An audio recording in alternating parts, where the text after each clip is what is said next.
হযরত উমর ডাক দিয়ে জানায় দেন, ও নবীর সাহাবীরা শোনো, সাদ বিন আবি ওয়াক্কাসকে বলে দাও সে যেন ভালো করে পর্যবেক্ষণ করে নবীর কোন সুন্নত তাদের সফরের মধ্যে ছুটে গেল কিনা, নবীর কোন সুন্নতের আমল তাদের মধ্য থেকে ছুটে গেল কিনা সে যেন ভালো করে পর্যবেক্ষণ করে। সাদ বিন আবি ওয়াক্কাস রাদিয়াল্লাহু তাআলা আনহু ভালো করে পর্যবেক্ষণ করলেন। সাহাবীরা ডাক দিয়ে বললেন, নেতাজি, আমরা যে এখানে এসেছি প্রায় 1 মাস হয়ে গিয়েছে, আমাদের মেসওয়াকগুলো শেষ হয়ে গিয়েছে, আমাদের কাছে মেসওয়াক নাই, যার কারণে এই মেসওয়াকের সুন্নতটা আমরা এখন পালন করতে পারি না, আমরা এখন মেসওয়াক নিয়মিত করতে পারি না। রহমাতুল্লিল আলামিনের সাহাবী সাদ বুঝতে বাকি রইল না। সাদ ডাক দিয়ে বলেন, ও নবীর সাহাবীরা, সকাল বেলা যখন হয়ে যায় ফজর নামাজ পড়ার জন্য যখন তোমরা বের হয়ে যাইবা, ফজর নামাজের আগে আশেপাশে যতগুলো গাছ দেখতে পাইবা ওই গাছের ডালা দিয়া তোমরা যার যার মতো করে মেসওয়াক বানায় নিবা। আল্লাহু আকবার। মুসলমান ভাইরা আমার, আল্লাহর হুকুম নবীর তরিকা অনুযায়ী যদি আমরা পালন করতে পারি মুসলমান, আমাদের কি বলা হবে মুমিন? আমরা নিজেদের মতো করে যদি আল্লাহর হুকুম পালন করি, নবীর তরিকা বাদ দিয়া যদি আমরা নিজেদের মতো করে পালন করি, তাহলে কিন্তু আমরা মুমিন হতে পারবো না, আর আমাদের কাজটাও আমলে সালেহ হবে না। আমলে সালেহ হওয়ার জন্য আল্লাহর হুকুম নবীর তরিকা মতো পালন করা দরকার। জোরে বলেন ঠিক না বেঠিক? তাহলে সুন্নত অনুযায়ী জীবন চালানোর নাম হলো আমলে সালেহ। সুন্নাহ কি? সুন্নাহ রাসূল পাক সাল্লাল্লাহু আলাইহি ওয়াসাল্লামের সাহাবীরা এবং তিনি আর 4 খলিফা কোরআনের আলোকে বিশেষ ব্যবস্থাপনায় যেই জীবন পদ্ধতি পরিচালনা করেছেন তার নাম হলো আমলে সালেহ। তার নাম কি? আমলে সালেহ।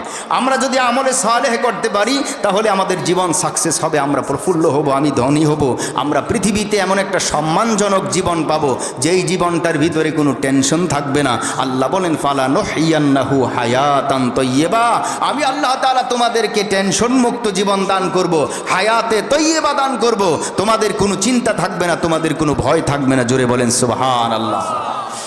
এ মুসলমান, আমলে সালেহ, আমলে সালেহের অপর নাম সুন্নত তরিকায় জীবন পদ্ধতি পরিচালনা করার নাম আমলে সালেহ।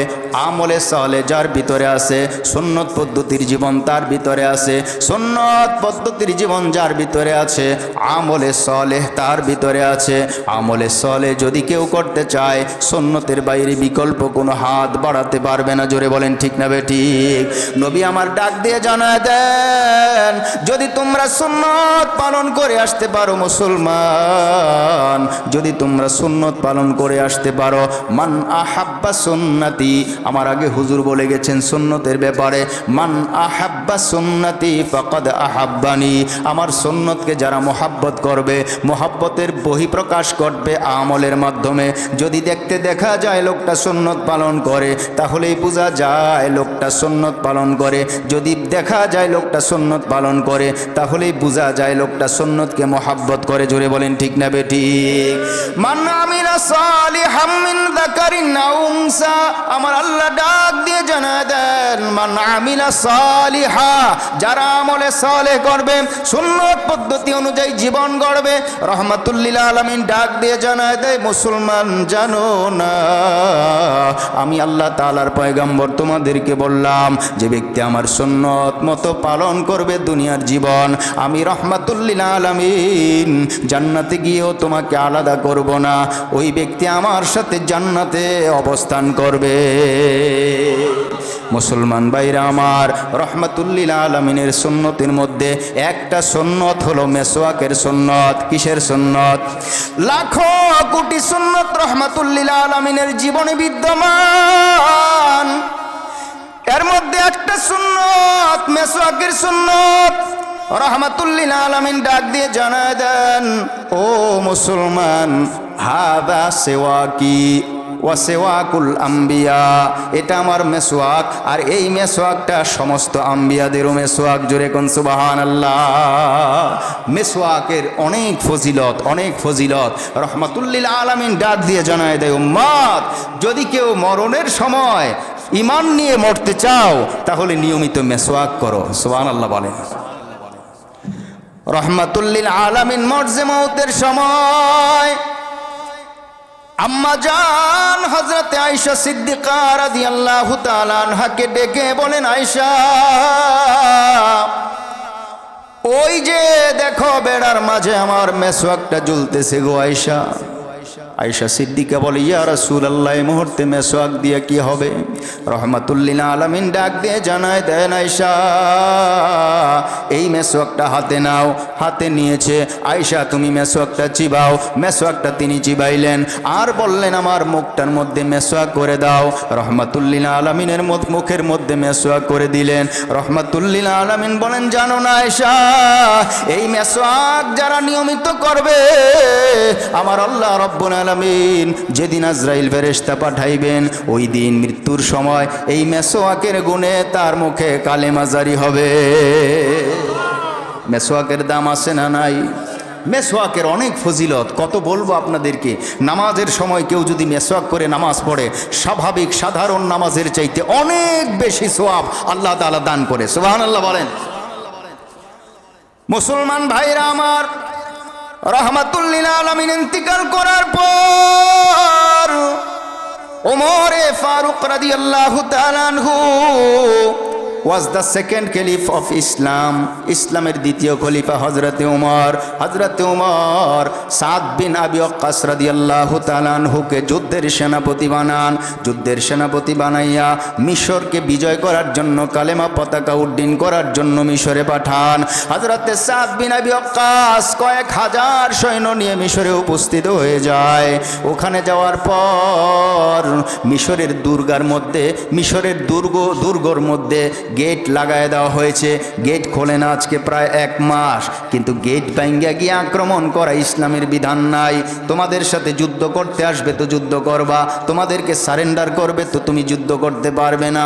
সাদ বিন আবি ওয়াক্কাস রাদিয়াল্লাহু তাআলা আনহু লক্ষ্য করে দেখেন আজ 1 মাস হয়ে যায় নবীর সাহাবীরা ওখানে অপেক্ষা করে, কেউ তাদের সাথে যুদ্ধের জন্য আগমন করে না, কিন্তু কালেমার পতাকাটাও তো ওখানে উড্ডীন হবে না।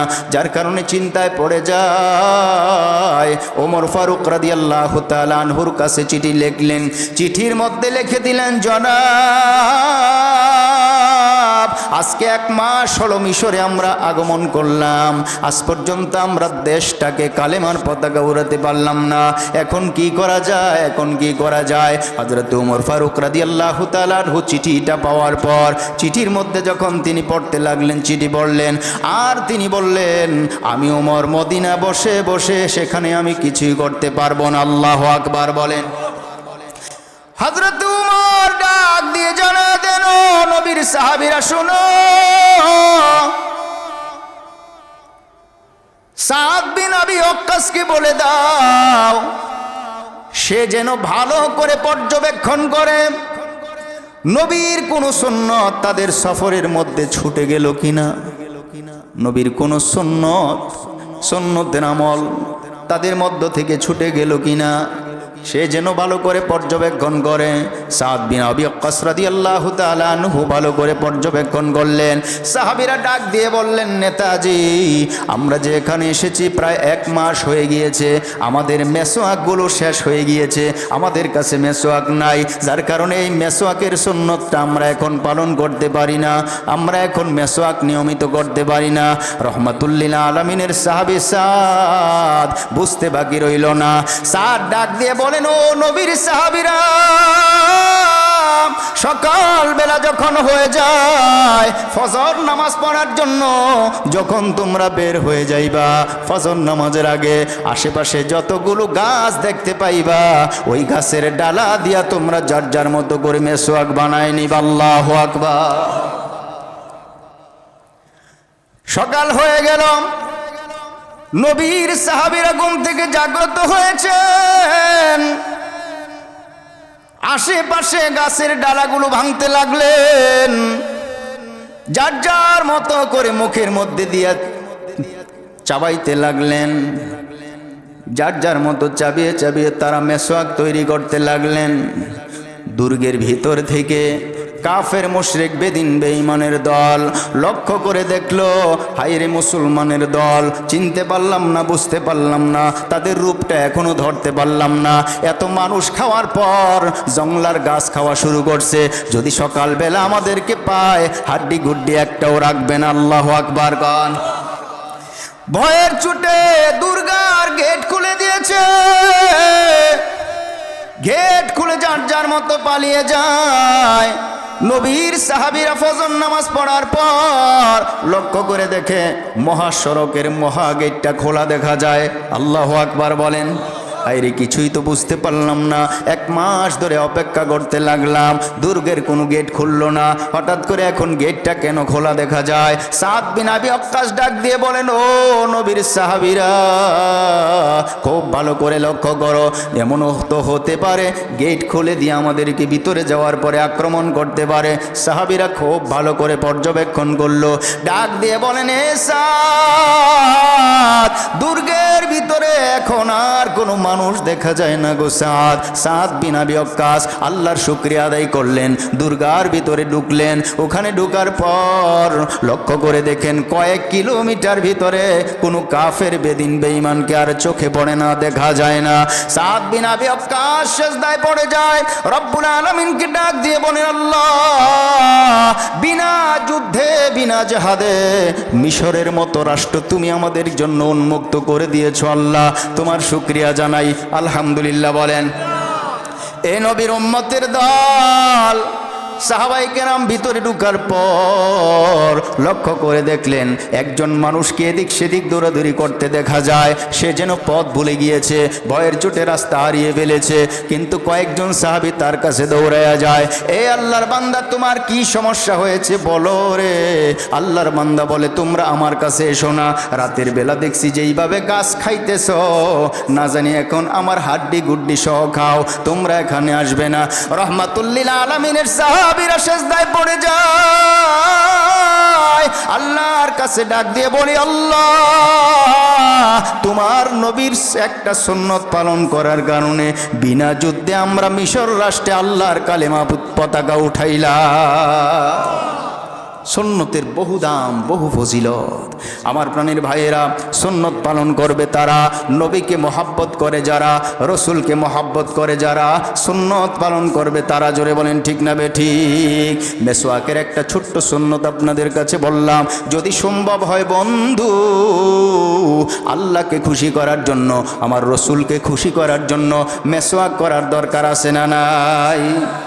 খাবার শুরুতে দোয়া পড়া সুন্নাত, বিসমিল্লাহি ওয়া আলা বারাকাতিল্লাহ। যদি ভুলে যান মাঝখানে বলবেন বিসমিল্লাহি আউওয়ালাহু ওয়া আখিরা, ঠিক না ভাই? ঠিক। খাবার শুরুতে দোয়া পড়া সুন্নত, খাবার শেষে দোয়া পড়া সুন্নত। আলহামদুলিল্লাহিল্লাযী আত'আমানা ওয়া সাকানা ওয়া জাআলানা মিনাল মুসলিমিন। আল্লাহর কাছে শুকরিয়া জানাইলাম যিনি আমাকে মুসলমান বানাইলেন, আমার মতো নাফরমানকে খাবার খাওয়াইয়া পরিতৃপ্ত করলেন। এই দোয়া যখন আপনি করলেন, রব্বুল আলামিন আমার নবীকে ডাক দিয়ে বলেন, হাবিব, আপনি জানায়া দেন আপনার যেই উম্মত খাবার শুরুতে দোয়া পড়েছে, খাবার শেষে দোয়া করছে, আমি আল্লাহ তার প্রতি খুশি হইয়া গেলাম, তার জীবনের সগীরা গুনাহগুলো আমি আল্লাহ মাফ করে দিলাম। মুসলমান খাবার খাইতে শুরু করে সগীরা গুনাহ নিয়া, খাবার শেষ করতে করতে তার জীবনের গুনাহ মাফ হয়ে যায়। ব্যবস্থা আছে না নাই? শুধু আমলের দরকার, ঠিক না বে ঠিক? আমার আল্লাহ ডাক দিয়ে জানায় দেয়, মান আমিলা সালিহাম মিন যাকারিন আও উনসা, মান আমিলা সালিহা, যে ব্যক্তি আমার নবীর তরিকায় চলবে, আমলে সালেহ করবে, হতে পারে পুরুষ আর হতে পারে নারী, পুরুষরাও আমল করবে, নারীরাও আমল করবে। ঘুমাইতে যাবেন তো আপনি দোয়া পড়বেন, ঘুমানোর দোয়া অনেকের জানা নাই বন্ধু, আমি আপনাদেরকে বলে দেই, বিসমিল্লাহি আল্লাহুম্মা বিসমিকা আমুতু ওয়া আহইয়া। আল্লাহ তোমার নাম নিয়ে মরতে যাইতেছি, তুমি যদি হুকুম করো আবার জিন্দা হব। আল্লাহু আকবার বলেন। এটা ঘুমাবার দোয়া। রহমাতুল লিল আলামিন ডাক দিয়ে জানায় দেয় উম্মত সারা রাত তুমি ঘুমাইছিলে রে উম্মত, তোমার বডিটা পাহারা দেওয়ার জন্য আমার আল্লাহ ফেরেশতা পাঠিয়ে দিয়েছে। এক কাতে শুয়ে থাকলে তুমি তক্তা হয়ে যাইতা, ফেরেশতারা কিছুক্ষণ পর পর তোমার কাজ পরিবর্তন করে দিয়েছে, পার্শ্ব পরিবর্তন করে দিয়েছে তোমার দেহটাকে সতেজ আর সুন্দর রাখার জন্য। তুমি এবার ঘুম থেকে জাগ্রত হইলা, এইবার তুমি বলো আলহামদুলিল্লাহিল্লাযী আহইয়ানা বা'দামা আমাতানা ওয়া ইলাইহিন নুশুর। সুবহানাল্লাহ। কান আলহামদুলিল্লাহিল্লাযী আহইয়ানা বা'দা নুশুর। শুকরিয়া তো সেই আল্লাহর যিনি আমাকে মারার পরে আবার জিন্দা করে দিয়েছে। আল্লাহু আকবার বলেন। কথায় কাজে সব জায়গায় নবীর সুন্নত আছে না নাই? নবীর সুন্নত আছে কি নাই? আমার প্রাণের ভাইয়েরা, ভাত খেতে বসেছেন, খাবারের পরে যেই বর্তনে আপনি খাইলেন, যেই প্লেটের মধ্যে আপনি খাইলেন, ওই প্লেটটা চেটে চেটে খাওয়া, ভালো করে পরিষ্কার করে খাওয়া, এটা আমার নবীর সুন্নত। আলটা মডার্ন বর্তমান জমানায় কিছু মানুষ আছে অর্ধেক খায় আর অর্ধেক ফালায়, এমন লোক জমিয়ে আছে না নাই? অর্ধেক খায় অর্ধেক ফালায়, আর ওরা কয় আমরা হলাম জেন্টেল, আমরা ভদ্র। আমরা কি? আসলে এটা ভদ্রতার ছিল না, এটা অভদ্রতার ছিল। এ মুসলমান, খাবার যত অপচয় করবেন, রিস্কে অপচয় করলে রব্বুল আলামিন অসন্তুষ্ট হন। আপনার রিজিক কমায় দিবেন আল্লাহ, আপনাকে কঠিন শাস্তি দিয়ে মৃত্যুবরণ করাবেন। মরণের আগে মন চাইবে আমি একটু খাই, কিন্তু খেতে পারবেন না, কারণ আপনি রিজিকের কদর আপনি আগে করেন নাই। যেই পরিমাণ খাবার আপনি ইচ্ছে করে ফেলে দেন, এই পরিমাণ খাবার হলে একটা দুঃখী দরিদ্র মানুষ খাইতে পারে, ঠিক না বেটি? সাহাবীরা কত কষ্ট করেছে, ওলিরা কত কষ্ট করেছে, আর আমরা এখন 2 পয়সার মালিক হইয়া আধা পয়সা নষ্ট করি। আছে না নাই? মুরগির রান একটা কামড় দিয়ে আরেকটা লয়, আছে না নাই? এই কাজটা অনুষ্ঠানে গিয়ে, এই যে আমার ভাই বলছে, বিয়াত গিয়ে এই কাজটা বেশি করে। আপনি 10টা লন কেন, একটা লন যেটা আপনি ভালো করে খাইতে পারবেন, এই অপচয়টা কেন করবেন? বুঝাইতেছেন আমি খুব খাইতে পারি না, এগুলি করার দরকার নাই। আমার প্রাণের ভাইয়েরা, রাহমাতুল লিল আলামিন ডাক দিয়ে জানায় দেয় মুসলমান, খাবার খাইতে গেলেও আমার নবীর সুন্নত তরিকা পালন করো, শুইতে গেলেও আমার নবীর সুন্নত আছে না নাই? আমার নবী সাল্লাল্লাহু আলাইহি সাল্লাম ডাক দিয়ে জানায় দেয় মুসলমান, খাবারের প্লেটটা যখন তুমি ভালো করে চেটে চেটে খাবে, আমার আল্লাহ তাআলা তোমার রিজিকের মধ্যে বরকত দান করবেন। তোমাকেও এই রিজিকের কারণে দুনিয়া এবং আখিরাতে রিজিকদার বানাইবেন। জোরে কোন সুবহানাল্লাহ। তাহলে বোঝা যায় যে খাবারের প্লেটটা যেন ভালো করে খাওয়া হয়, যেন অপচয় না হয়। আজকে আমাদের ভিতরে দেখুন কত অপচয়, আমরা অপচয়ের পরে অপচয় করতেই থাকি। এগুলি কিন্তু মোটেও ঠিক না আমার প্রাণের ভাই, এগুলি কিন্তু ঠিক না। কি বলেন, ঠিক না ভাই? ঠিক।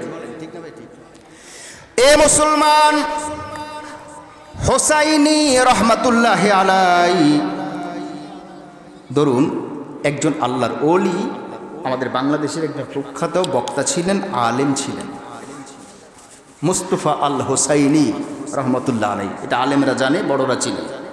উনি জায়গায় জায়গায় ওয়াজ করতেন। তার এক ওয়াকিয়া, তার এক ঘটনা, তিনি একবার এক হোটেলে খাইতে বসছেন। কোথায় খাইতে বসছেন? হোটেলে খাইতে বসছেন। ওনার পাশে একদল লোক আরেক টেবিলে বসলো, যুবক শ্রেণীর লোক আরেক টেবিলে বৈশা খাওয়া দাওয়া করতেছে। তো ওনার যে অবস্থা, উনি বলছে, বাবা মেসিয়ারকে বলছে, বা যারা খাবার পরিবেশন করে তাদেরকে বলছে, আমাকে একটা গরুর হাড্ডি সহ গোস্ত দাও। তো গরুর হাড় সহ যেখানে গোস্ত আছে, সেই হাড় সহ গোস্তটাই ওনাকে দিলেন। উনি খাইতে লাগলেন। সাইফুল ভাই এখানে আসেন। হাড় সহ দিলেন, উনি খাইতে লাগলেন। উনি খাওয়ার অবস্থা দিকে হাড়টা উনি চেটে চেটে খাইতেছে, কিন্তু পাশে যে লোকগুলি কয়েকজন বসছে, ওরা ঠাট্টা শুরু করছে, হুজুর কয়দিন ধরে গরুর গোস্ত খান না, এইভাবে খায়েন না হুজুর, ভদ্রতার সাথে খান হুজুর, এইভাবে খায়েন না, টাকা পয়সা না থাকলে আমরা দেব। আসলে হুজুর কিন্তু মানে জ্ঞান কম এরকম না, উনি অবার জ্ঞানী। তো উনি আস্তে আস্তে খাইতেছে আর বলতেছে, বাবারাম তোমরা যে গরুর গোস্ত খাও, তোমরা যে খাইতেছো, অর্ধেক ফালাইতেছো অর্ধেক রাখতেছো, এটা কারণ কি? হুজুর জানেন না, বর্তমান যুগটাই তো এমন, কিছু খেতে হয় আর কিছু রাখতে হয়, মানুষ বুঝবো যে আমরা এইভাবে খাই না, আমরা আমাদের আল্ট্রা মডার্ন মতো আমরা খাই। নাউজুবিল্লাহ বলেন। তো হুজুর বললেন, বাবারে আমার বাড়িতে আমি কিছু গরু পালি, ওই গরুগুলোকে যখন খোয়ারে খাবার দেই, যখন খাবার দেই খাদাতে গামলাতে, আপনারা কি বলেন এটা রে, গরুর তো খাদাতে যখন খাবার দেই না, তখন কিছু খায় আর কিছু রাখে, পুরোপুরি খাইতে পারে না। এই কথাটা বলার পর যুবকরা ভাবলো, ব্যাপারটা কিরে, হুজুর তো মগা হুজুর না, হুজুরের তো জ্ঞান আছে দেখা যায়। আচ্ছা যাক, খাবারের পর্ব মোটামুটি শেষ। এক পর্যায়ে খাবারের শেষ হওয়ার পর এখন চা পরিবেশনের পালা। চা দিল, হুজুররে চা দিছে, আবার ওরাও কইতেছে আমাদেরকে চা দাও, তো ওদেরকেও চা দিল, হুজুরকেও চা দিল। হুজুর ডাইন হাতে চা খাইতেছে। চা কোন হাতে খাওয়া সুন্নত? কোন হাতে? পানি কোন হাতে খাওয়া সুন্নত? পানি, চা এগুলো খাবার ডাইন হাতে খাওয়া সুন্নত। আল মুসলিমুনা ইয়াকুলুনা ওয়া ইয়াশরাবুনা বিয়ামিনিহি ওয়াশ শাইতান ইয়াকুলুনা ওয়া ইয়াশরাবুনা বিয়ামিনিহি। শয়তানে বাম হাত দিয়া খায় আর পান করে, আর মুসলমান কোন হাতে খায়? এখনো দেখবেন কিছু অধিক ভদ্রতার অবার ভদ্র কিছু লোক চা দোকানে গিয়ে বাম হাতে চা খায়, আসেনি এমন? এটা ভদ্র না, এটা অভদ্রর ঘরের অভদ্র। কারণ ভদ্রতা কি জিনিস সে বুঝতেই পারে না, ঠিক না বেঠিক?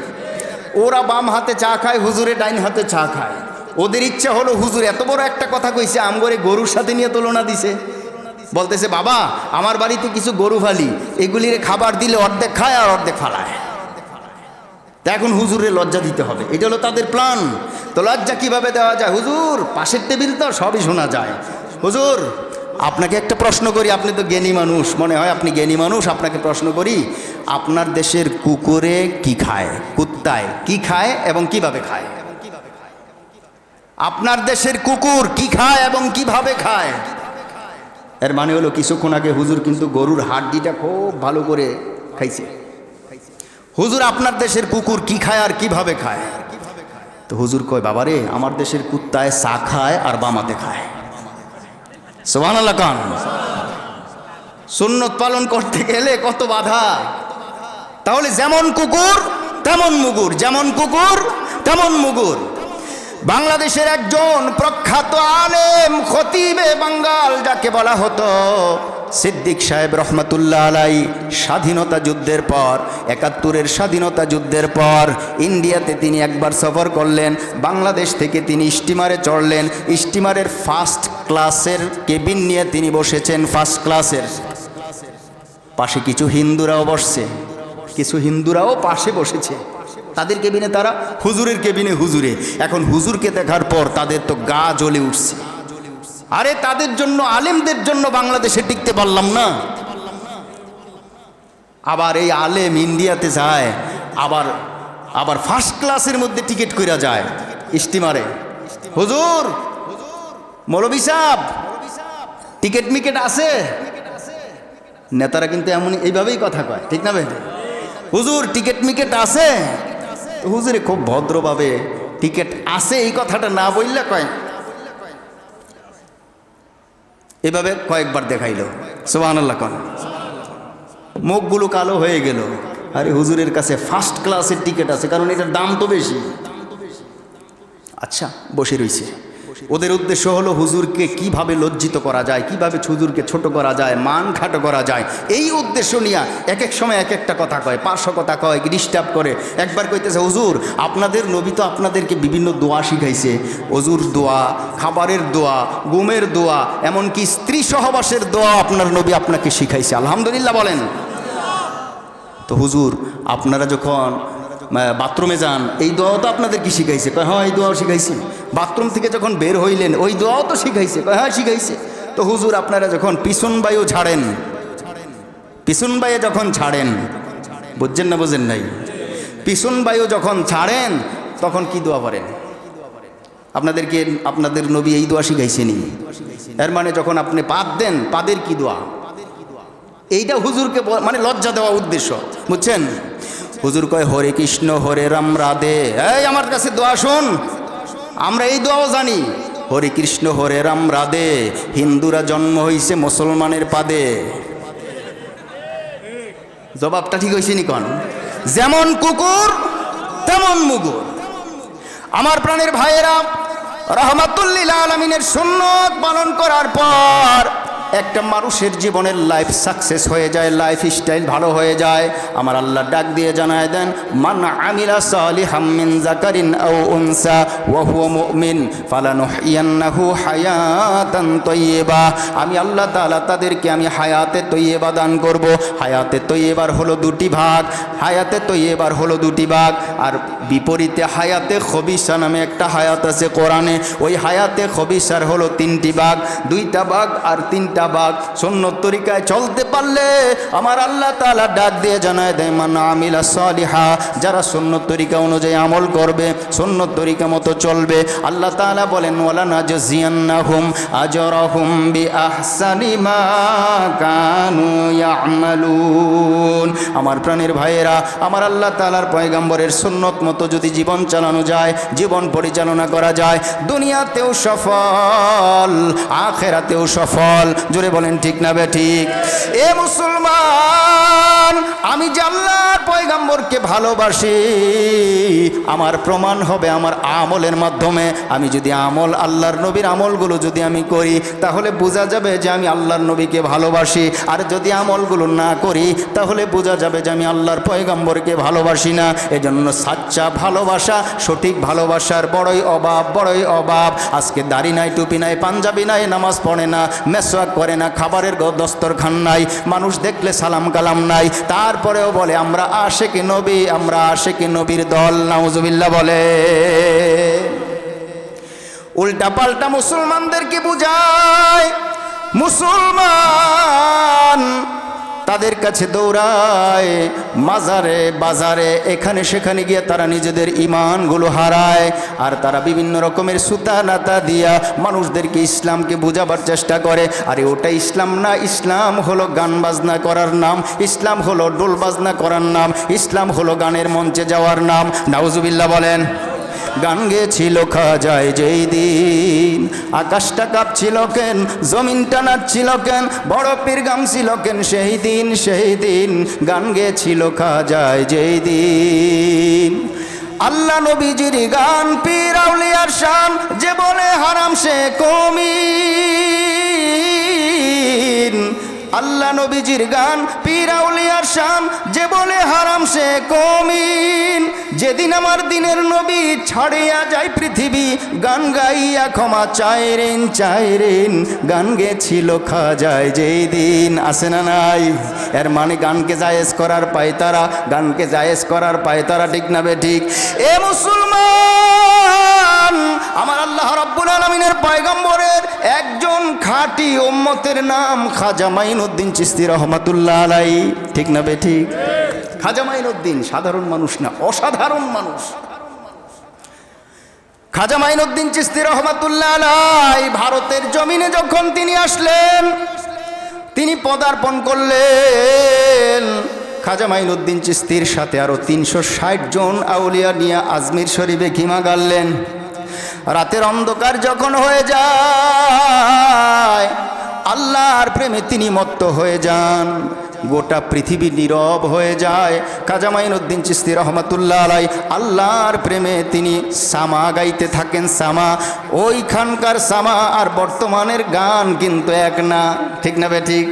বন্ধু আহিলানা আইলানা রে, এগুলি তো মাজারে গায়, ঠিক না বে ঠিক? তো এগুলি কি সামা হলো নাকি? সামা তো হলো ওই গজল, ওই শব্দগুলো, যেই শব্দ চয়নের মধ্যে আল্লাহর কোনো শরিক নাই, নবীর কোনো শরিক নাই। আল্লাহ এবং তার রসুলের প্রেমে মত্ত হয়ে সৃষ্টির স্রষ্টার প্রতি ভালোবাসা নিয়া যেই সকল শব্দগুলো মানুষ উচ্চারণ করবে, তার নাম হলো সামা। আর বর্তমানে মাজার মোজারে যেই গানগুলো হয়, প্রত্যেকটা গান শিরকে ভরা। জোরে বলেন ঠিক না বেটি? খাজা মাইনুদ্দিন চিশতি রহমাতুল্লাহ আলাইহি ভারতবর্ষে যখন খিমা গাড়লেন, তখন তিনি রাতের অন্ধকারে সামা গান, সামা আমাদের এই গানের মতো না, সামা গায়। সামার ঢং অন্যরকম, আর আমাদের গানের ঢং হলো অন্যরকম। জোরে বলেন ঠিক না বেঠি? গান। আহারে, এই গানকে জায়েজ করার জন্য কত রকমের ফতুয়া, কত রকমের আরো নতুন গান তৈরি করে, ঠিক না বেঠিক?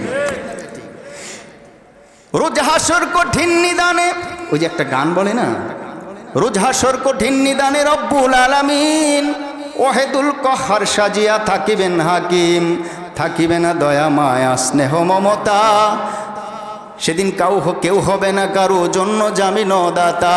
হায় হায় হাহাকারে পইরা যাবে ধনী, পিপাসায় ফাটিবে ছাতি, মগজ গোলে পানি, কান্দিয়া উঠিবে সেদিন আদমের আওলাদ, কাঁদিয়া জানাইবে তারা আদমের কাঁদিয়া জানাইবে তারা তাদের ফরিয়াদ, কাঁদিয়া যাইবে তারা আদম রয় যেখানে, আদমের কাছে যাবে মুক্তির কারণে। আদম বলে আমি পাপী বড় গুনাহগার, আমার কি আর শক্তি আছে করিতে উদ্ধার। সৃষ্টি কইরা রাইখা দিল বেহেশতের ভিতরে, গন্ধম খাইতে নিষেধ করলো আল্লাহ পরওয়ারে, নিষেধ না মানিয়া গন্ধম খাইলাম বেহেশতে, এজন্য গুনাহগার হইলাম হাসরের মাঠেতে। আদমে কয় নাফসি নাফসি, আমি গন্ধম খাইয়া পাপ কইরাছি গো, আমি গুনাহগার হইয়া গেছি, পারবো না সেই কারণে কঠিন দিনে আমার নবী জীবিনে। কথা সত্য, মতলব খারাপ, ঠিক না বে ঠিক? কারণ হযরত আদম আলাইহিস সালাতু ওয়াস সালামকে এই গানের মধ্যে পাপী সাব্যস্ত করা হয়েছে। আদম বলে আমি পাপী বড় গুনাহগার, ঠিক না বে ঠিক? আসলে আদম পাপ করেনি। পাপ করা আর ভুল করা এক জিনিস নয়, পাপ করা আর ভুল করা এক জিনিস নয়। নামাজের মধ্যে আপনি ভুল করেছেন, সূরা ফাতিহা কমপ্লিট করেন নাই, নামাজের পরে সহ সেজদা দিয়েছেন, নামাজ পুরা হয়ে গেছে, ঠিক না বে ঠিক? তো তাহলে এটা পাপ করা না, এটা ভুল করা। ভুল করা আর পাপ করা এক জিনিস না। আপনি যখন আদমকেই পাপী বানাইলেন, তখন আর পৃথিবীতে কে আছে পাপ ছাড়া, ঠিক না বে ঠিক? তাহলে বোঝা যায় যে গানগুলোর ভিতরে কত রকমের শিরক আকীদা নিয়ে মানুষগুলো বসবাস করে। প্রত্যেকটা নবীর বেলায় এইভাবে তারা গলত কথা, ভুল কথাগুলো প্রচার করেছে। আর কথা তারা বলে গান গেছিল খাজায় যেই দিন। হযরত খাজা মাইনুদ্দিন চিশতি রহমাতুল্লাহ আলাইহি রাতের অন্ধকারে সামাগান, এই কথাটা চতুর্দিকে ছড়ায় বলল। চতুর্দিকের মানুষ কয় খাজা মাইনুদ্দিন গান গায়। খাজায় কি করে? গান গায়। আসলে খাজায় গান গায় না, আসলে খাজায় কি গায় না?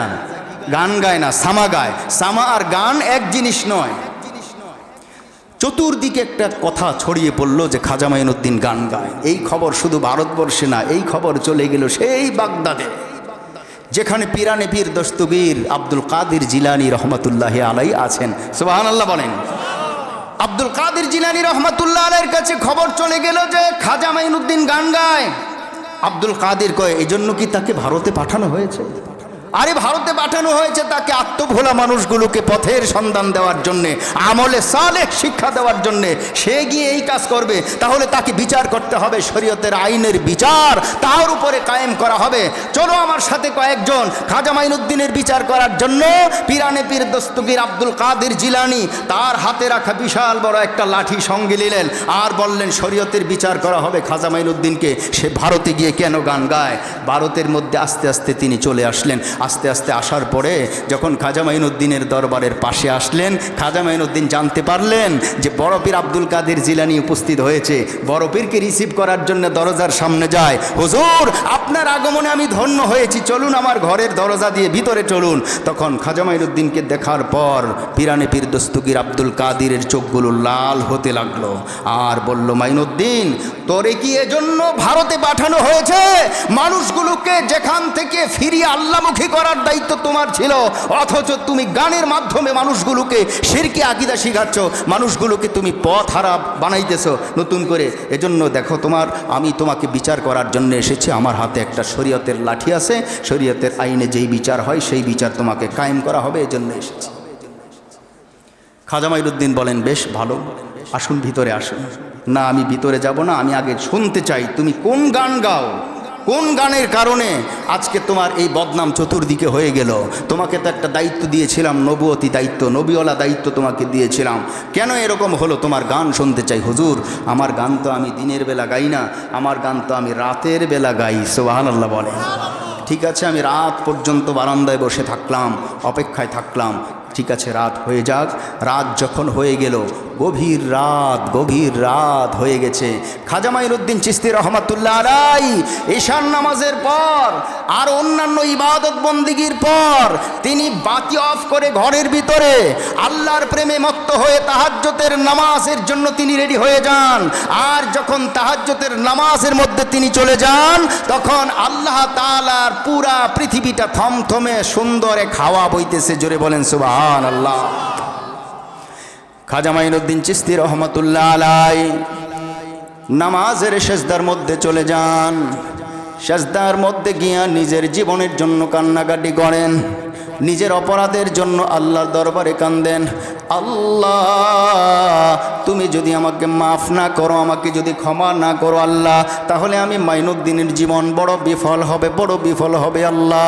তুমি আল্লাহ আমাকে মাফ করিয়া দাও, অন্তত আমার জীবনের গুনাহগুলো মাফ করে দাও। কারণ মরণের সময় যদি কালিমা নিয়ে মরতে না পারি, আমি মাইনুদ্দিনের সব আমলগুলো কোনো কাজেই আসবে না। আল্লাহ, মেহেরবানি করে তুমি আমাকে মাফ করিয়া দাও। আল্লাহ, তুমি মুসার সাথে কইস কথা তোর পাহাড়ে নিয়া, তুমি আমার সাথে কইবানি কথা গো আল্লাহ, মরণের বিছনায় শোয়াইয়া আল্লাহ, করো তুমি জ্বালায় তোমার মনে। আল্লাহু আকবার বলেন। তুমি ইব্রাহিমের সাথে কইস কথা আগুনে ফালাইয়া, আমার সাথে কইবানি কথা গো আল্লাহ, কবরে বসাইয়া আল্লাহ, করো তুমি জ্বালায় তোমার মনে। এইভাবে করে খাজা মাইনুদ্দিন চিশতি রহমাতুল্লাহ আলাইহি সামা গাইতে লাগলেন। রহমাতুল্লিল আলামিনের উম্মত খাজা মাইনুদ্দিন সামা গায়। এদিকে হঠাৎ করে আব্দুল কাদের জিলানী হঠাৎ করে দাঁড়িয়ে যান। হাতের লাঠিটা দিয়ে তিনি মাটির উপরে চাপ দিয়ে ধরলেন। এত জোরে চাপ দিয়ে ধরলেন মুসলমান, তার পুরা গা থেকে গাম বেয়ে বেয়ে পড়তে লাগলো। আল্লাহু আকবার। মুরিদেরা কিছুই বুঝতে পারলো না। অনেকক্ষণ যাওয়ার পর ডাক দিয়ে বলেন, হুজুর, কিছুই তো বুঝতে পারলাম না। আব্দুল কাদের জিলানী রহমাতুল্লাহ আলাইহি কিছুক্ষণ পরে লাঠির ভরটা ছেড়ে দিলেন, লাঠির চাপটা ছেড়ে দিলেন। যেমন ক্লান্ত হয়ে তিনি বসে পড়লেন, হাঁপাইতেছেন, পুরা গা দিয়ে গাম বের হইতে লাগলেন। লোকেরা জিজ্ঞেস করলো, মাইনুদ্দিন কি সামা গাইলো, কি শব্দ করলো, কি আওয়াজ করলো, আমরা তো কিছুই শুনলাম না। হুজুর, আপনি কেন বেহুশ হয়ে পড়ে গেলেন? পিরানি পীর দস্তগীর আব্দুল কাদের জিলানী ডাক দিয়ে বলেন, নবীর উম্মত, জানো না মাইনুদ্দিন যেই গান বলে গান শুনবো বলে এখানে এসেছিলাম, আর তাকে বিচার করার জন্য এখানে এসেছিলাম। রাত যখন গভীর হয়ে যায়, মাইনুদ্দিন যেই সামা গাইতে লাগলো আল্লাহর শানে, আল্লাহর মহাব্বতে যেই সামা গাইতে লাগলো, এই সামাগুলোর কারণে আমার আল্লাহ তাআলা গোটা দুনিয়াটার মধ্যে কম্পন সৃষ্টি করে দিয়েছে। আল্লাহু আকবার। শুধু তাই নয়, আসমান কাঁপা শুরু করছে। ইলহামের মাধ্যমে আমার আল্লাহ আমাকে জানাইছে, এ পিরানি পীর দস্তগীর আব্দুল কাদের, তুমি তোমার হাতের লাঠিটা দিয়া জমিনের মধ্যে একটু চাপ দিয়ে ধরো, কারণ জমিনের ভার এখন ওজনটা পাতলা হয়ে গিয়েছে, ওজন হালকা হয়ে গিয়েছে। মাইনুদ্দিন যেইভাবে আল্লাহর সাথে রোনাজারি করতেছে রে, আল্লাহ পাকের দুনিয়াটার ওজন হালকা হয়ে গিয়েছে। তোমার লাঠিটা দিয়ে একটু চাপ দিয়ে ওজন তৈরি করো, আমি আল্লাহ তাআলা দুনিয়াটাকে সুস্থির করে দেব। কিছুক্ষণ পর ওই দিকে মাইনুদ্দিন চিশতি গভীর রাতে ঘরের ভিতরে একদিকে তার সামা যখন তিনি বন্ধ করলেন, গোটা দুনিয়াটা আবার স্থির হয়ে যায়। জোরে বলেন সুবহানাল্লাহ। আব্দুল কাদের জিলানী ডাক দিয়ে বলেন, মুরিদে আমার শোনো, মাইনুদ্দিন যখন সামা বন্ধ করে দিয়েছে, তখন জমিন স্থির হয়ে গিয়েছে, আকাশটা স্থির হয়ে গিয়েছে। এজন্য আমি আমার ভার ছেড়ে দিলাম, এজন্য আমি লাঠির চাপটা ছেড়ে দিলাম। এতদিন পর্যন্ত যেই কথা শুনেছিলাম মাইনুদ্দিন ভারতে এসে গান গায়, আসলে মাইনুদ্দিন ভারতে এসে গান গায় না, মাইনুদ্দিন আল্লাহর প্রেমে মত্ত হয়ে রাতের বেলাটা কাটা। আর এই গান জায়েজ করার জন্য এখন গান গেছিল খাজা যেই দিন, আছে না নাই? এগুলি উরিদুহাল বাতিল, কালিমাতু হাক্কিন উরিদুহাল বাতিল। কথা সত্য, মতলব খারাপ, কথা সত্য আর মতলব খারাপ। সাবধান, এগুলি করে রসুলের মহব্বত প্রকাশ পায় না, এগুলি করে রসুলের মহব্বত প্রকাশ পায় না। আর এটা আশিকে রাসূলের জন্য কোনো আলামত বা চিহ্নও না। আমার প্রাণের ভাইয়েরা, নবী প্রেম কারে কয় রে মুসলমান? ইয়ামান দেশের একজন ব্যক্তির নাম আব্দুল্লাহ। নাম কি? নাম তার আব্দুল্লাহ। আব্দুল্লাহ একদিন হজ করার জন্য মদিনাতুল মুনাব্বারায় যায়। রসুল পাক সাল্লাল্লাহু আলাইহি সাল্লামের রওজা শরীফ জিয়ারত করলেন। রওজাতুন নবী, নবীজি সাল্লাল্লাহু আলাইহি সাল্লামের রওজা শরীফের মধ্যে ঢুকলেন, সালাম দিচ্ছেন, আসসালামু আলাইকা ইয়া রাসূলুল্লাহ, আসসালাতু ওয়াসসালামু আলাইকা ইয়া হাবিবাল্লাহ। এইভাবে করেন তিনি সালাম দিলেন, সালামের পরে সালাম দিলেন। সালাম দেওয়ার সময় একজন শিয়া লোক, শিয়া সম্প্রদায়, এই শিয়া লোকের অভ্যাস হলো তারা হযরত আলী রাদিয়াল্লাহু তাআলা আনহুকে ইসলামের সর্বোচ্চ নেতা মানে, ওমরকে গালাগালি করে, আবু বকরকেও গালাগালি করে, ফাতেমা সহ অন্যান্য সাহাবীদের মধ্যে যত সাহাবী আছে সবাইকে গালাগালি করে, শুধু হযরত আলী রাদিয়াল্লাহু তাআলা আনহুকে মহব্বত করে। নাউজুবিল্লাহ বলেন। এমনকি তাদেরকে যদি জিজ্ঞেস করা হয়, তারা বলে জিব্রাইলকে আল্লাহ পাঠিয়েছিল ওহী দিয়া, ওই ওহীটা রাস্তার মধ্যে মুহাম্মদ সাল্লাল্লাহু আলাইহি সাল্লামকে পাইয়া মুহাম্মদের কাছে ওহী দিয়ে চলে গেল, আলীকে ওহী দিল না। নাউজুবিল্লাহ বলেন। আসলে ওহী পাওয়ার উপযুক্ত ছিল হযরতে আলী। নাউজুবিল্লাহ কোন? এর মানে ওরা বলতে চায় যে হযরতে আলী রাদিয়াল্লাহু তাআলা আনহু ছিলেন নবুয়তের যোগ্য, জিব্রাইল ফেরেশতায় ভুল করছে। নাউজুবিল্লাহ বলেন। আব্দুল্লাহ রহমাতুল্লাহ আলাইহি দিনের নবী সাল্লাল্লাহু আলাইহি ওয়াসাল্লামের রওজার পাশে গিয়ে সালাম দেয়, আসসালাতু ওয়াসসালামু আলাইকা ইয়া হাবিবাল্লাহ, আসসালাতু ওয়াসসালামু আলাইকা ইয়া রাসূলুল্লাহ। রাহমাতুল লিল আলামিনের স্থানটা অতিক্রম করে একটু সামনের দিকে যায়, হযরতে আবু বকর সিদ্দিকের কবর। আবু বকরের কাছে গিয়ে বলতেছে আসসালামু আলাইকা ইয়া আবা বকর, এরপরে আবার বলতেছে আসসালামু আলাইকা ইয়া উমর। এইভাবে করে রওজা মুবারকে সালাম দেয়। কিন্তু শিয়া লোকটা কাছে থেকে তারে বারবার পর্যবেক্ষণ করতে থাকে। সালাম দিয়ে যখন বাবু সালাম দিয়ে ঢুকার পরে বাবে জিব্রাইলের পাশ দিয়ে যখন উঠানের মধ্যে বের হইলেন, ওই লোক ডাক দিয়ে বলেন, মাসমুকিয়া হাজ, হে হাজি তোমার নামটা বলে দাও। কয় আমার নাম আব্দুল্লাহ। তুমি অনেক দূর থেকে এসেছো? কয় হ্যাঁ আমি অনেক দূর থেকে এসেছি, আমি মুসাফির, ইয়ামান দেশ থেকে এসেছি। তুমি নবীর খাঁটি উম্মত দেখা যায়? কয় হ্যাঁ আল্লাহর রহমতে আমি মুসলমান, নবীকে ভালোবাসি।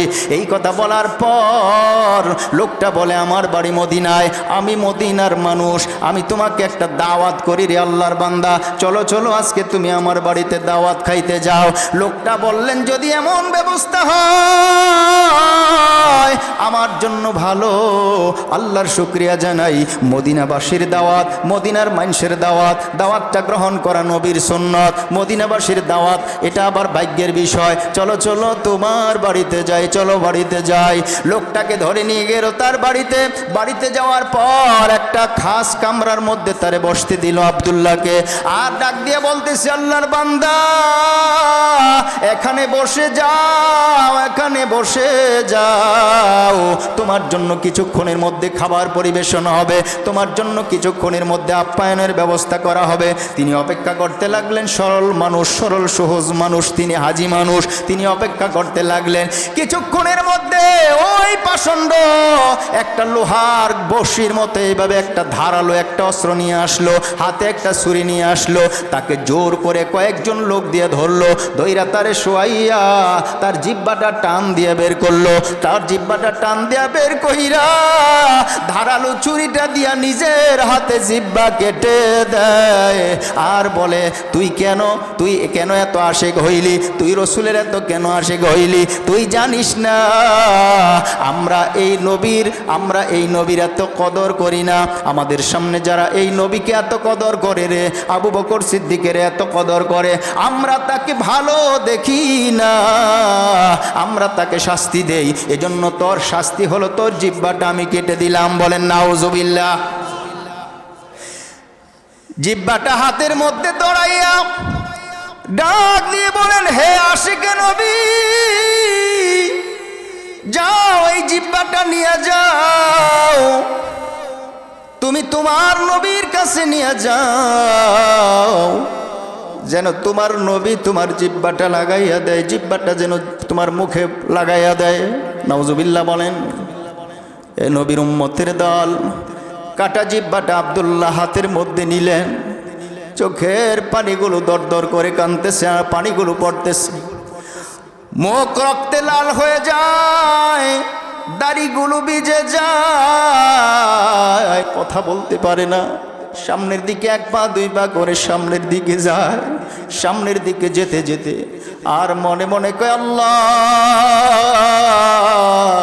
তোমার নবীকে সালাম দিয়েছিলাম, তোমার নবীকে সালাম দিয়েছিলাম বলে আমার আজকে এই অবস্থা হলো গো আল্লাহ। আমার ইমানের পরীক্ষা শুরু হয়ে গেছে আল্লাহ, আমি যেন ইমানের পরীক্ষায় ফার্স্ট হতে পারি, আল্লাহ আমাকে তুমি বুদ্ধি দাও, তৌফিক দান করো। এইভাবে করে কাঁদতেছে কাঁদতেছে, এক পা দুই পা তিনি সামনের দিকে যান, এবার তিনি বেহুশ হয়ে পড়ে যান, আবার একটু সামনের দিকে যায়, আবার নবীর আশেক বেহুশ হয়ে পড়ে যায়। এইভাবে তার সময় কাটতে লাগলো, এইভাবে তার সময় কাটতে লাগলো। এক পর্যায়ে তিনি বেহুশ হয়ে যান।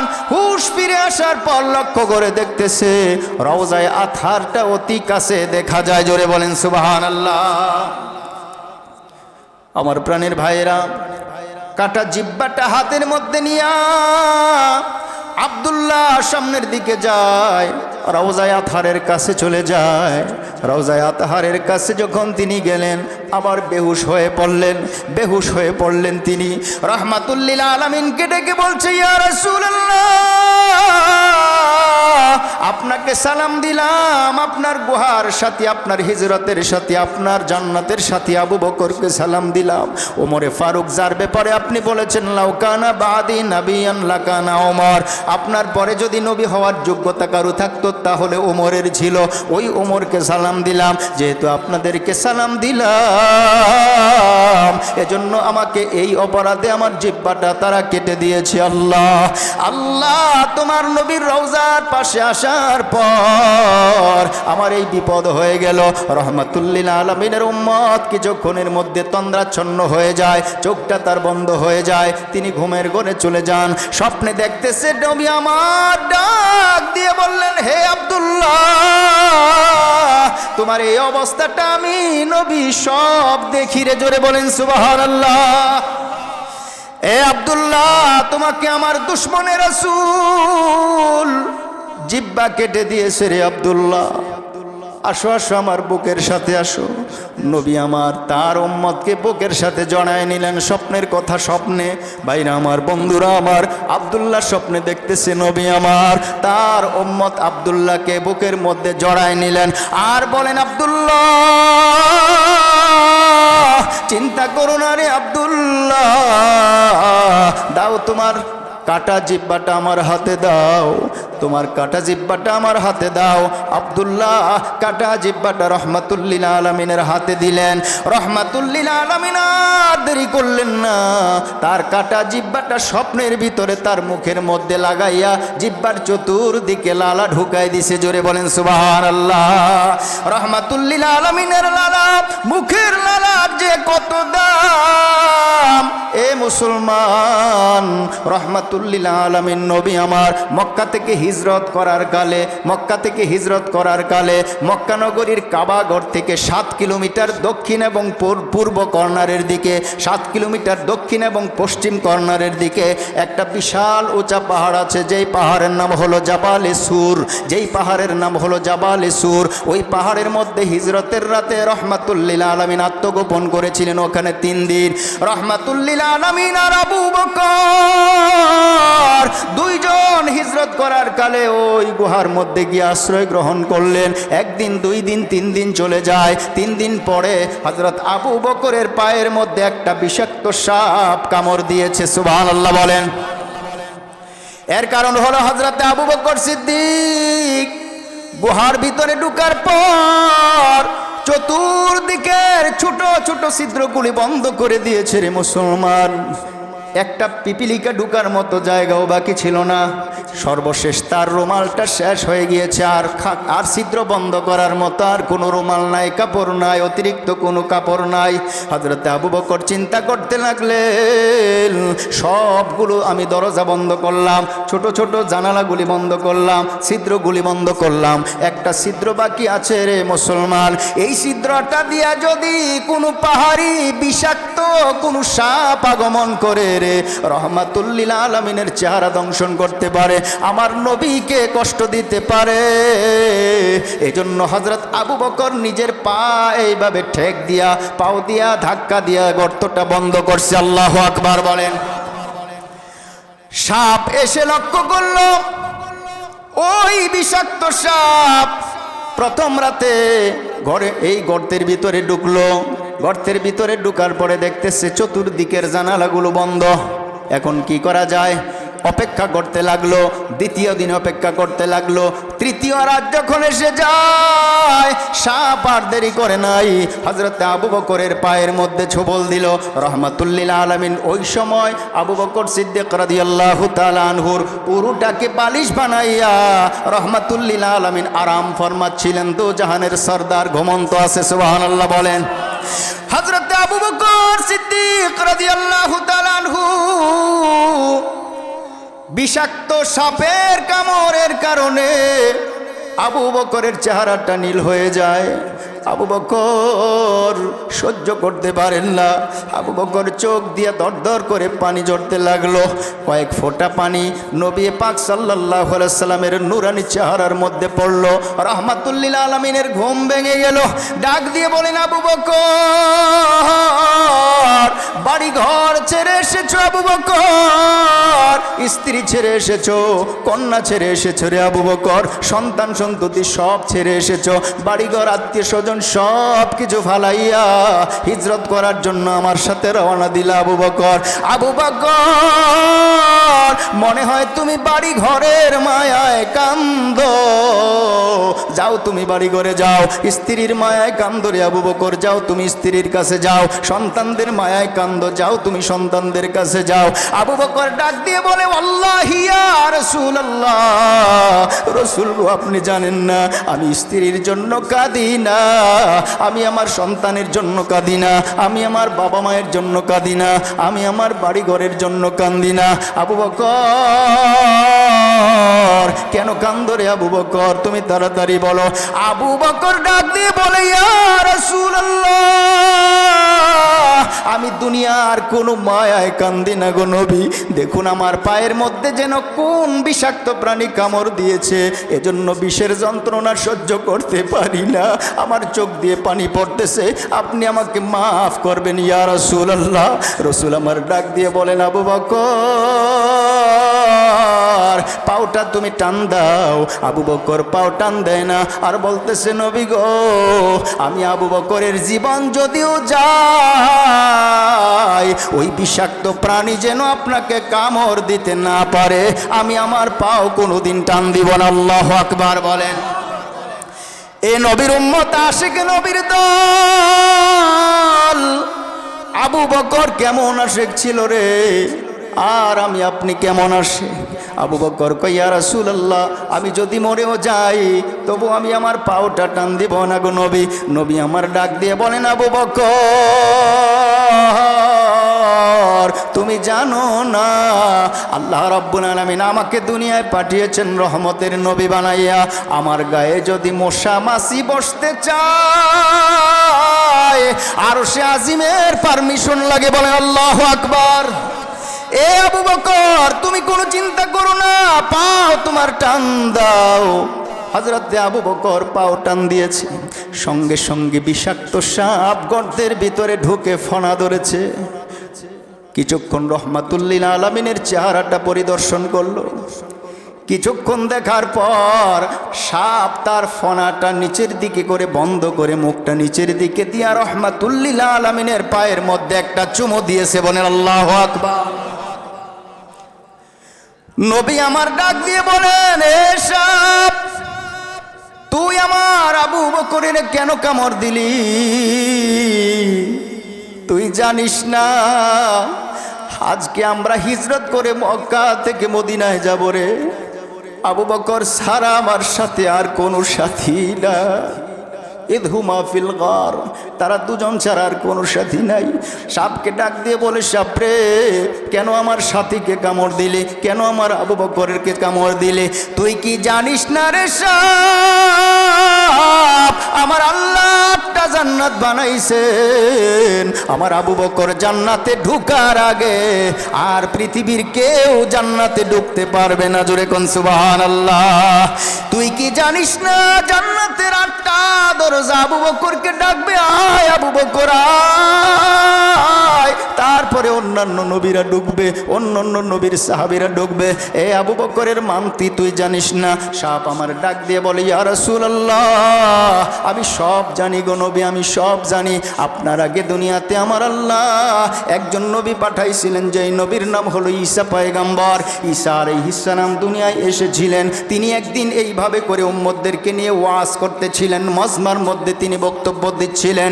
ওই বক্তব্যের মধ্যে আমি কাছাকাছি ছিলাম, আমি শুনেছিলাম ঈসা পয়গম্বর বলেছিল, ইয়াতি মিন বাদি ইসমুহু আহমদ, আমার পরে একজন নবী আসবে যার নাম হবে আহমদ। আহমদের এই গুণাগুণ হবে, মুহাম্মদের এই গুণাগুণ হবে। মুহাম্মদের উম্মতেরা বড় দামি হবে। মুহাম্মদের উম্মতদের মধ্যে একজন আবু বকর নামে লোক হবে। ওই লোকটা জান্নাতে ঢোকার আগে পৃথিবীর কেউ জান্নাতে ঢুকবে না। আমি ওই দিন আপনার গুণ কীর্তন শুনেছিলাম নবী, নবী। ওই দিন আপনার গুণ কীর্তন শোনার পরে আমি আল্লাহর কাছে সেজদায় পড়েছিলাম আর বলেছিলাম, আল্লাহ, কত মাখলুকাত তুমি বানাইলা, আমাকে একটা সাধারণ সাপ বানাইছো আল্লাহ। আমার তেমন কোনো মূল্য নাই। তোমার নবীর জবান থেকে আখিরি নবীর এতগুলো প্রশংসা শুনলাম। আল্লাহ, তুমি তো মাখলুকাতের চাওয়া পূরণ করো, আশা পূরণ করো। আল্লাহ, তুমি আমার চাওয়াটাও পূরণ করো, আমার আশাটাও পূরণ করো। আমার আল্লাহ ডাক দিয়ে বলেন, ও সাপ, তোর কি আশা? সাপ ডাক দিয়ে বলতেছে, আল্লাহ, যেই নবীর গুণ কীর্তন শুনলাম গো, ওই নবীর চেহারা একটা বারের জন্য দেখতে চাই। জোরে বলেন সুবহানাল্লাহ। এ নবীর উম্মতের দল, নবীর চেহারা দেখার কোনো দরকার আছে না নাই? আমার নবী ডাক দিয়ে বলেন, আমার যে উম্মত স্বপ্ন যোগে আমাকে অন্তত একটা বার দেখতে পাইল, যদি স্বপ্নেও দেখতে পায়, আমার আল্লাহ রব্বুল আলামিন তাকে বিনা হিসেবে জান্নাতের মালিক বানায় দেয়। মুসলমান নবীর উম্মত, বৃহস্পতিবার দিবাগত রাতে রে, বৃহস্পতিবার দিবাগত রাত, কি বার? বৃহস্পতিবার দিবাগত রাতে 1000 বার শানে রসুল, একটা কোরআনের মধ্যে একটা সূরা আছে, নাম তার শানে রসুল। এই শানে রসুল নামক সূরাটা যে ব্যক্তি 1000 বার পড়বে, দুরূদ শরীফ পড়ে ওযু সহকারে ডাইন কাতে শুইয়া সুন্নত তরিকা মতো ঘুমাবে, নবী আমার ডাক দিয়ে কয়, উম্মত, যদি তুমি কুরের ঘরের মধ্যেও থাকো রে, পর্ণকুটির পাতার ঘর, ছাপড়ার ঘরের মধ্যেও যদি তুমি থাকো, আমি নবী স্বপ্ন যোগে তোমারে দেখা দেব। আল্লাহু আকবার বলেন। সূরাটার নাম হলো সূরাতুল কাউসার। সূরার নাম কি? এই সূরাতুল কাউসারটা হলো শানে রসুল, রসুলের শানে নাজিল। রহমাতুল লিল আলামিন সাল্লাল্লাহু আলাইহি ওয়াসাল্লাম সাপকে জিজ্ঞেস করলেন, রে সাপ তুই কেন কামড় দিলি? সাপ বলতেছে, ইয়া রাসূলুল্লাহ, আগের নবীর কাছে আমি আপনার প্রশংসা শুনলাম, এতগুলো কীর্তন শোনার পরে আল্লাহর কাছে দরখাস্ত করলাম। আল্লাহ বলেছেন, যা ও সাপ যা, যতদিন পর্যন্ত তুই আমার রসুলকে দুই নয়নে না দেখবি ততদিন পর্যন্ত তোর মরণ দিব না, তোর আশা আমি দুনিয়াতে পূরণ করব। জোরে কোন সুবহানাল্লাহ। আমার আল্লাহ আমাকে এটাও জানাইছে, সাপ এই বাইতুল হামে থেকে জেরুজালেমে থেকে আমার নবীকে দেখতে পারবি না রে সাপ। তুই যদি আমার নবীকে দেখতে চাস তাহলে তুই জাবালে সুরের মধ্যে যা, যেই পাহাড়টা 4.5 কিলোমিটার উঁচা, সমতল ভূমি থেকে 4.5 কিলোমিটার উঁচা। আমার মতো মানুষ, যুবক মানুষের উঠতে সময় লাগছে 1.5 ঘন্টা। আমার প্রাণের ভাইয়েরা, এই বিশাল বড় 4.5 কিলোমিটার উঁচা পাহাড়ে ওঠার পরে ওই পাহাড়ের একেবারে চূড়ার মধ্যে গিয়ে একটা গর্ত করা আছে। ওই গর্তের মধ্যে রহমাতুল লিল আলামিন আর হযরত আবু বকর আত্মগোপন করেছিলেন। আল্লাহ রাব্বুল আলামিন সাপকে জানায় দেন, সাপ আমার নবীরে তুই যদি দেখতে চাস ওই মক্কা নগরীতে যা। হিজরত কালে, হিজরতের সময় কাফের মুদিন মুশরিক বেঈমানদের অত্যাচারে অতিষ্ঠ হয়ে নবী আমার মক্কা থেকে মদিনায় হিজরত করবেন। 3 রাত তিনি আত্মগোপন করবেন ওই পাহাড়ের গুহায়, ওইখানে তুই চলে যা। নবী আমার,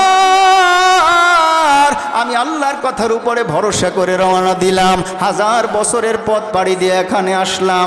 এখানে আসার পর এই গুহার চতুর্দিকে ছোট ছোট ছিদ্রগুলো আমি ক্লিয়ার করে রাখছিলাম। আমি নিজে আগেই জানতাম একটা ছিদ্র বন্ধ হলে যেন আরেকটা ছিদ্র গিয়ে আপনার নুরানি চেহারা দেখতে পারি। আল্লাহু আকবার। আরেকটা জানালা বন্ধ হলে যেন আমি আরেকটা জানালা দিয়ে আপনার চেহারা দেখতে পারি গো। এজন্য চতুর্দিকের জানালাগুলো আমি খোলা রেখেছিলাম, কিন্তু আপনার আবু বকর এসে প্রত্যেকটা জানালা বন্ধ করে দিয়েছে, কাপড়ের টুকরা দিয়ে প্রত্যেকটা জানালা বন্ধ করে দিয়েছে। আজকে 3 দিন হয়ে যায়, এখন 3 দিন পরে আপনি আর একদিনও এখানে থাকবেন না, এটাও আমি জানি। আজকে বাধ্য হয়ে আবু বকরের পায়ের মধ্যে কামড় দিয়েছি। জোরে কোন সুবহানাল্লাহ। নবী আমার ডাক দিয়ে বলেন, সাপ আবু বকরের পায়ের মধ্যে তুমি কামড় দিয়েছো রে সাপ। এখন আমার আবু বকর বিষের যন্ত্রণায় অস্থির। সাপ ডাক দিয়ে বলেন, নবী গো, আপনাকে আল্লাহ বানাইছে রহমাতুল লিল আলামিন বলে। জোরে কোন সুবহানাল্লাহ। ওমা আরসালনাকা ইল্লা রাহমাতাল লিল আলামিন। আপনি গাছের জন্য যেমন রহমত, মাছের জন্য তেমন রহমত, আরশের জন্য আমি এমন রহমত, দুনিয়াবাসীর জন্য আপনি রহমত।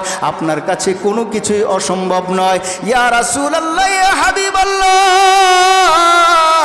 আপনার মুখের মধ্যে যেই থুতু আছে লালা, এই লালাটা আপনি আবু বকরের পায়ের কাটা জায়গায় লাগাইয়া দেন। আবু বকরের পায়ের কাটা জায়গার মধ্যে লাগাইয়া দেওয়ার সঙ্গে সঙ্গে আবু বকর আগের মতো সুস্থ হয়ে যায়। জোরে বলেন সুবহানাল্লাহ। নবী আমার স্বপ্ন যোগে ওই আশিকে রাসূলের জিহ্বাটা হাতের মধ্যে নিলেন, হাতে নিয়ে নিজে মুখের মধ্যে লাগিয়ে দিলেন। মনে আসেনি? মুখের মধ্যে লাগিয়ে দেওয়ার পর আশিকে রাসূল আব্দুল্লাহ তিনি ভালো করে মুখের মধ্যে ধরলেন।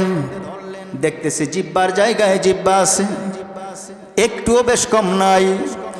হঠাৎ করে তার ঘুম ভেঙে যায়। আব্দুল্লাহ ঘুম থেকে জাগ্রত হয়ে যাওয়ার পর লক্ষ্য করে দেখেন তার জিহ্বাটা আগের জায়গার মধ্যে এত সুন্দর করে স্থাপন করা আছে, লাগানো আছে গো। আগের চাইতে আরো সুন্দর, আরো ধারালো দেখা যায়। জোরে বলেন সুবহানাল্লাহ। তারা কেমন আশিকে রাসূল আর আমরা কেমন ভেজাল মার্কা আশিকে রাসূল। এ মুসলমান, রহমাতুল লিল আলামিনের জন্য দুনিয়া পাগল। আজকে আমি আর আপনি পাগল না, আমরা তো হলাম দুনিয়ার পাগল। সাহাবীরা ছিল নবীর পাগল, আমরা হলাম দুনিয়ার পাগল। আর সাহাবীরা ছিল দুনিয়ার পাগল ছিল না, তারা ছিল নবীর পাগল। ঠিক না বেঠিক? এজন্য আমরা দুনিয়াদারি তো কতই করলাম আর কতই করব, এখন পাশাপাশি আমার নবীর পাগল হওয়ার দরকার আছে না না? নবীর পাগল হওয়ার দরকার আছে না না? আমার প্রাণের ভাইরা, নবীর পাগল হওয়ার জন্য আমাদেরকে আল্লাহ তাআলা নিজেই অর্ডার করেছেন, কুল ইন কুনতুম তুহিব্বুনাল্লাহ ফাত্তাবিউনি ইউহিব্বুকুমুল্লাহ ওয়া ইয়াগফির লাকুম যুনুবাকুম ওয়াল্লাহু গফুরুর রহিম। আল্লাহ তাআলা বলেছেন, তোমরা যারা মান আমিলা সালিহা, যারা আমলে সালেহ করতে চাও, আল্লাহর হুকুম নবীর তরিকায় বাস্তবায়ন করার নাম হলো আমলে সালেহ।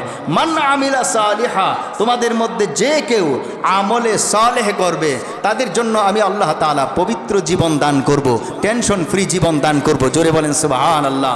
আজকে দেখুন পৃথিবীতে আমাদের উপকরণের অভাব নাই, শেষ নাই, কিন্তু টেনশন ফ্রি জীবন নাই। রাতের বেলা ঘুমাইতে গেলে ঘুম হয় না, ট্যাবলেটের পরে ট্যাবলেট খাইতে হয়। জোরে বলেন ঠিক না ঠিক? এজন্য আমার প্রাণের ভাইরা আপনাদেরকে হাতে পায়ে ধরে বলি, এখন যদি আমরা টেনশন ফ্রি জীবন চাই, আমরা নবীর তরিকায় চলার কোনো বিকল্প নাই, কোনো বিকল্প নাই। এজন্য আমরা সবাই নবীর তরিকায় চলতে হবে, নবীর প্রতি মহাব্বত রেখে দুনিয়াতে চলতে হবে। কিন্তু মহাব্বতটা যেন হয় সাচ্চা মহাব্বত, খাঁটি মহাব্বত। ভুল মহাব্বত করলে হবে না, ইচ্ছা মতো আমার ইচ্ছা মতো আমি কাজ করলে হবে না। আমার প্রাণের ভাইয়েরা, আব্দুল্লাহ ইবনে মাসউদ রাদিয়াল্লাহু তাআলা আনহু, নবীর একজন সাহাবী আব্দুল্লাহ ইবনে মাসউদ।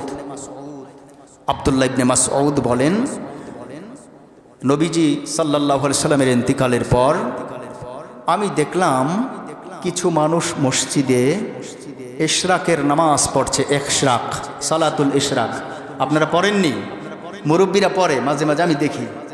তো সালাতুল ইশরাক, ইশরাকের নামাজ যে ব্যক্তি পড়বে, ইশরাকের নামাজ পড়লে আল্লাহ তাআলা একটা কবুল উমরা হজ এবং একটা কবুল হজ, বড় হজ পালন করার সমান সওয়াব দান করে। কিন্তু এটা পড়তে হয় একা একা। কেমনে পড়তে হয়? নিজে নিজে একা একা পড়তে হয়। নবীর সাহাবী আব্দুল্লাহ ইবনে মাসউদ রাদিয়াল্লাহু তাআলা আনহু লক্ষ্য করে দেখলেন মসজিদের ভিতরে কিছু মানুষ জামাতের সাথে নামাজ পড়তেছে ফজর নামাজের পর। তো ভাবলেন এটা কিসের নামাজ? তো শুনতে পাইলেন এটা ইশরাকের নামাজ। আব্দুল্লাহ ইবনে মাসউদ ডাক দিলেন, হে ভাইয়েরা, কিসের নামাজ পড়ো? কয়েকজন লোক নামাজ ছেড়ে দিয়ে বলতেছে, হুজুর আমরা ইশরাকের নামাজ পড়ি। আব্দুল্লাহ ইবনে মাসউদ বলেন, কেন? ইশরাকের নামাজ তো ভালো কাজ। আরে ভালো কাজ হলে কি হবে? নবী তো ইশরাকের নামাজ জামাতের সাথে পড়তে বলেন নাই। নবী তো বলেছেন ইশরাকের নামাজ একা একা পড়তে। আমার নবী কোনোদিন জামাতের সাথে ইশরাকের নামাজ পড়েন নাই। এখন নবীর সাহাবী আমরা জিন্দা আছি, আমরা থাকতেই তোমরা নবীর বিধানকে বিকৃত করতে চাও। এখন সাবধান, সাবধান হয়ে যাও, এখনো সময় আছে। এই সমস্ত ভণ্ডামি ছেড়ে দাও। নবীর বিধানে যেই কাজ যেইভাবে নাই, এই কাজ এইভাবে করার চেষ্টা করো না। বলেন সুবহানাল্লাহ। আমার প্রাণের ভাইয়েরা, রহমাতুল্লিল আলামিন সাল্লাল্লাহু আলাইহি ওয়াসাল্লাম এই দুনিয়া থেকে বিদায় নিয়েছেন। নবী আমার ডাক দিয়ে বলেন, উম্মত, রাতের অন্ধকারে যদি আমাকে স্বপ্ন যোগে একটা বারের জন্য দেখতে পারো, তোমার জীবন সাকসেস হবে, তুমি ভাগ্যবান হবে, জান্নাতে যাওয়ার তোমার জন্য ব্যবস্থা হবে। এ মুসলমান, স্বপ্নে কিভাবে দেখা যায়? সুন্নত তরিকা পালনের মাধ্যমে। সুন্নত তরিকা যার নাই, সে স্বপ্নে দেখতে পারে না, সে স্বপ্নে দেখতে পারে না। এজন্য সুন্নত তরিকা পালন করার দরকার আছে না নাই? মুসলমান ভাইরা আমার, আল্লাহ তাআলার একজন ওলি বান্দা ভারতের জমিনে দেওবন্দ এলাকায় একজন ওলি বান্দা, তার স্বপ্নের কথাটা তিনি দেওবন্দ মাদ্রাসার একজন হুজুরের কাছে বয়ান করলেন। হুজুরের নাম হলো ইউনুস সাহেব রহমাতুল্লাহ আলাই। ইউনুস সাহেব বড় মাপের একজন আল্লাহর ওলি ছিলেন। ইউনুস সাহেবের কাছে গিয়ে স্বপ্ন বর্ণনা করতেছে আর বলতেছে, হুজুর, রাতের বেলা আমি একটা স্বপ্ন দেখলাম। স্বপ্নটা হলো এমন, আমি রাতের বেলা লক্ষ্য করে দেখলাম, স্বপ্নে দেখতে পাইলাম কে যেন আমাকে এসে ডাক দিয়ে বলতেছে, আল্লাহর বান্দা রহমাতুল্লিল আলামিন পাশে একটা এলাকার মধ্যে আগমন করছে। আল্লাহু আকবার বলেন, আল্লাহু আকবার বলেন। পাশে একটা এলাকায় আগমন করছে, চলো চলো রহমাতুল্লিল আলামিনকে দেখতে যাই। নবী আমার সাল্লাল্লাহু আলাইহি ওয়াসাল্লামকে দেখতে যাওয়ার জন্য, রহমাতুল্লিল আলামিনকে দেখতে যাওয়ার জন্য লোকটা তাড়াহুড়া আরম্ভ করছে। আল্লাহু আকবার বলেন, আরো জোরে বলেন আল্লাহু আকবার। যা আল বারদু ওয়াল জুব্বা, আপনারা কি উঠে যাইতেছেন নাকি? আরে মিয়া, এলেমের পাহাড় কাকে কয় আপনারা তো বুঝছেনই না। আল্লাহ তাআলা আমার ভাইকে যেই যোগ্যতা মাকাম আল্লাহ তাআলা দান করেছেন, কিছুক্ষণ থাকলে বুঝতে পারবেন। আল্লাহর মেহেরবানিতে আপনাদেরকে আমি অনুরোধ করে বলি,